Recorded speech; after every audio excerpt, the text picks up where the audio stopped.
네, 오늘 대통령 조문에 동행하지 않은 이상민 장관은 31년 만에 처음으로 경찰에 대한 지휘권을 다시 가져온 행정안전부 수장입니다. 네, 재난과 안전 주무장관이면서 경찰 지휘권까지 갖고 있는 만큼 이태원 참사에 대한 이 장관의 책임론도 불거지는데 과연 법적으로도 책임을 물을 수 있을까요? 이준엽 기자가 살펴봤습니다.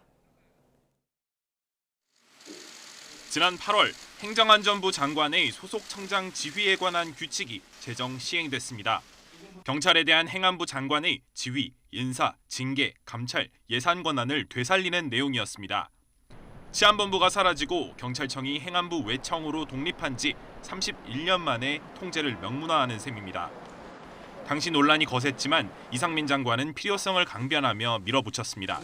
행안부가 경찰청에 대해서 관련 조직을 만든다면 경찰청 관련 지휘나 견제 감독을 하는데 그만한 행정수요가 있기 때문에 만든다는 것이고, 행안부가 강조한 목적은 국민의 생명과 재산 보호, 경찰청 소방청과 체계적인 업무 수행이 필요해 긴밀한 승인과 보고 체계를 구축하겠다는 겁니다. 추진안 발표 때는 경찰에 대한 역할을 제대로 행사하지 못하면서도 치안 관련 책임을 지고 행안부 장관이 물러난 사례도 나열했습니다.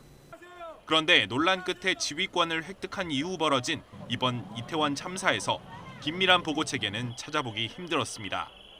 참사 당일 사고 1시간이 넘어서 첫 보고를 받은 데다가 대통령보다도 20분 늦게 보고를 받다 보니 첫 보고를 받고 1분 만에 대통령한테 첫 지시를 받아야 했습니다. 이 장관 책임론이 이어지고 있지만 전문가들은 지휘권과 별개로 이 장관의 법적 책임을 묻기는 쉽지 않다고 설명합니다. 서울경찰청에서 경찰청, 행안부로 단계가 올라갈수록 권한과 책임에 대한 해석이 점점 복잡해지기 때문입니다. 보고를 제대로 받고 적절한 조치를 취했느냐의 정도에 따라서 업무상 과실의 그 범위와 한계가 정해지리라고 생각이 되고요. 정치적 책임은 회피하기 어렵지 않나 생각됩니다. 결국 이 장관 책임은 경찰 지휘권 신설을 밀어붙인 명분을 제대로 지키지 못한 정무적 영역으로 귀결되고 있습니다. YTN 이준엽입니다.